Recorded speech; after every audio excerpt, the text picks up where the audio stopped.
భారత స్వాతంత్రం వచ్చిన దగ్గర నుంచి ఇప్పటి వరకు చాలామంది రాజకీయ నేతలు మంత్రులు జైలుకు వెళ్ళొచ్చిన వాళ్ళు ఉన్నారు. అయితే వారికి బెయిల్ రాగానే మళ్ళీ తమ పదవుల్లో కొనసాగుతారు. అయితే ఇక మీదట అలా చెల్లదు.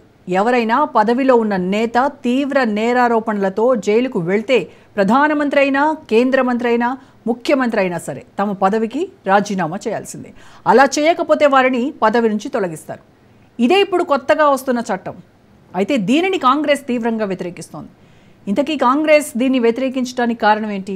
ఈ కొత్త చట్టంలో మెళకువలేంటి?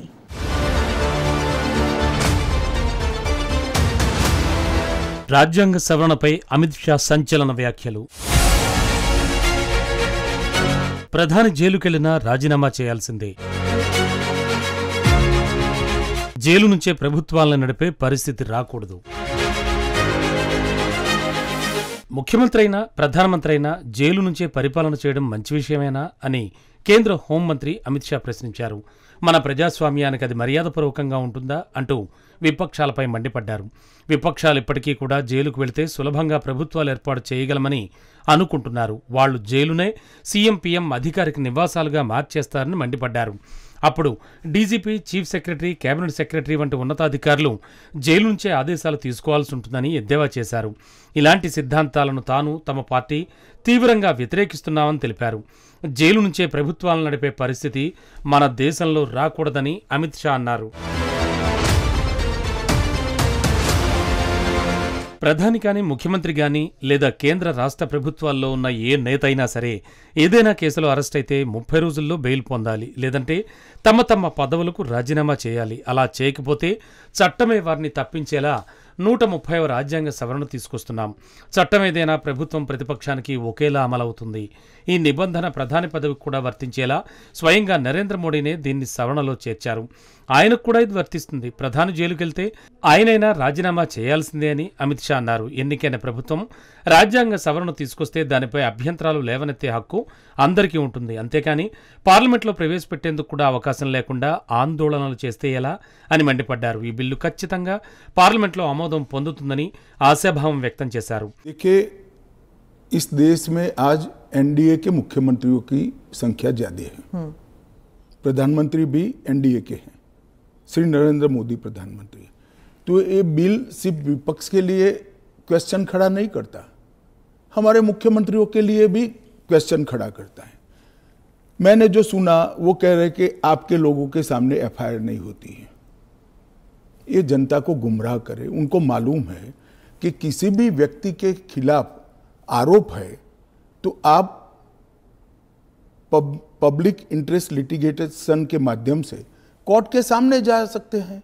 130వ రాజ్యాంగ సవరణ బిల్లుపై విపక్షాల ఆరోపణలను అమిత్ షా తీవ్రంగా ఖండించారు. ఈ సందర్భంగా 2013 నాటి ఉదంతాన్ని ప్రస్తావించారు. కాంగ్రెస్ ఎంపీ రాహుల్ గాంధీపై ధ్వజమెత్తారు. రాజ్యాంగ సవరణ బిల్లులో నైతికత లేదని విపక్షాలంటున్నాయి. నాడు లాలూ యాదవ్ను కాపాడేందుకు అప్పటి ప్రధాని మన్మోహన్ సింగ్ ప్రభుత్వం తీసుకొచ్చిన ఆర్డినెన్స్ పత్రాలను రాహుల్ గాంధీ చించేశారు. ఆ రోజే ఆయన నైతికతతో వ్యవహరిస్తే ఇప్పుడు ఈ పరిస్థితి వచ్చేది కాదని అన్నారు. ఈ రాజ్యాంగ సవరణపై కాంగ్రెస్ ద్వంద్వ వైఖరి ప్రదర్శిస్తోందని విమర్శించారు. వరుస వైఫల్యాలతో ఆ పార్టీ ఆలోచన విధానం మందగించి ఉంటుందని కేంద్ర మంత్రి ఎద్దేవా చేశారు. గతంలో ఇందిరాగాంధీ 39వ సవరణను ప్రవేశపెట్టిన విషయాన్ని షా గుర్తు చేశారు. ఈ సందర్భంగా విపక్ష పార్టీలపై అమిత్ షా తీవ్ర స్థాయిలో మండిపడ్డారు.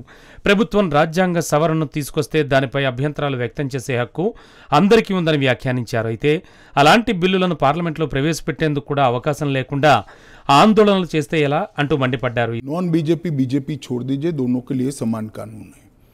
परंतु किसी ने भी जेल से सरकार चलानी चाहिए क्या? आजादी से अब तक कई सारे नेता जेल में गए, कई सारे मुख्यमंत्री भी गए, मंत्री भी गए और सब ने इस्तीफा देकर जेल में गए. अभी एक ट्रेंड शुरू हुआ कि जेल में जाने के बाद भी इस्तीफा नहीं देना. ढेर सारे ऐसे लोग हैं जिन्होंने इस्तीफा दिया. तमिलनाडु के कुछ मंत्रियों ने नहीं दिया, दिल्ली के मंत्री और मुख्यमंत्री ने नहीं दिया, और सरकार के सचिव, डीजीपी, मुख्य सचिव इनके पास आदेश लेने के लिए जेल में जाएंगे.